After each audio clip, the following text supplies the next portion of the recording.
Hello, this is Brian Resney, President of Resney Wealth Management. I'm bringing an update about the economy and the investment market so you can understand what we see in the global landscape. Well, we've had a little bit of a pullback, about 1.5% or so from the recent market highs. I firmly believe the U.S. economy is on stable footing, slow growth, but hopefully that growth will get a little bit faster after the election. I firmly believe that if you look at corporations, they're doing quite well. Corporate profits are kind of currently in a stagnation point, and you'll have that from time to time. Remember, anytime there's an expansion, nothing goes straight up. You'll have a time where you'll pause a little bit or slow down a little bit and then start to pick back up. A lot of the reasons for our slow growth economy, and I've talked about this before, is because of really our government overall. Bad regulation, over-regulation on business. And remember, business is what really hires individuals, gives jobs, and grows the economy. And because of over-regulation, that's really slowed our economy growth from where we should maybe be 3 to 4% GDP growth, somewhere around 2% or so.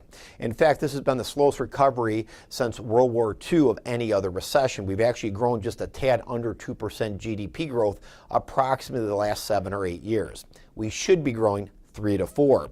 Growing GDP does a couple things.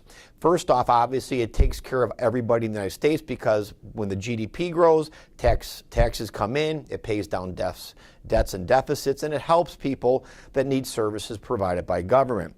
The other thing, ultimately, it does is it grows corporate earnings. Corporate earnings, then, as they go up, it often drives the stock market higher. Remember, earnings drive equity-based prices. If earnings are in a decline, you'll see equity prices go down. If earnings are in an uptick, we'll see hopefully the stock market continue on its uptrend.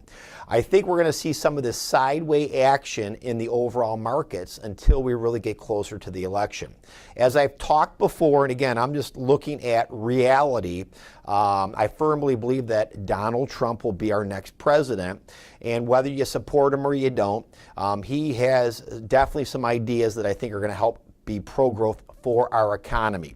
You're never going to agree with what everybody says. Nobody does. But if I look at the last 8 years in our economy and how poor the poor have really become, more poor than they used to be, and the middle class has really stagnated and also gone down. This is a problem, and this is a direct relationship to policies and rules and regulations by the administration. That's the bottom line. I'm not trying to talk political. I'm not taking sides. I'm talking pure facts. Again, remember, I manage money every day. I look at what really goes on and what drives businesses. Government does not create jobs. Businesses create jobs. Government only hampers businesses' expansion and good paying jobs. As a general note, we're starting to see is a little bit of a rise back in oil, and I talked about this earlier in the year. We're close to that $50 range right now, and I said we'd probably be between 40 and 50 throughout this year, and potentially if the economy starts growing, we'll probably surpass the 50 mark on per barrel oil. Remember, we're starting to see supply and demand come back into play. And what that means is because there's been cuts in oil rig production and because of the recent fire up north in Canada, what we're seeing is supplies are starting to get a little strained, and that means oil prices are inching back up.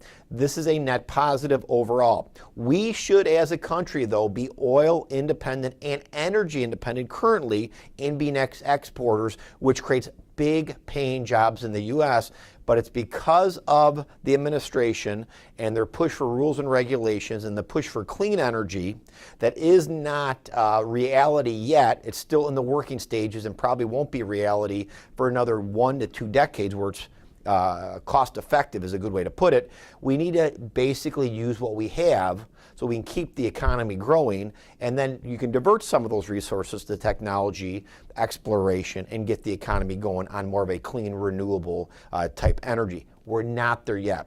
I like what I see in the economy, but we should be growing faster. No recession, as I've talked earlier. If you're a client of my firm, call me if you have any questions. If you're not a client of our firm, you need to become one. Call us for a consultation. It's time you get on board, and it's time you received real money management without the conflicts of Wall Street, and set it and forget it. Have yourself a safe and profitable day.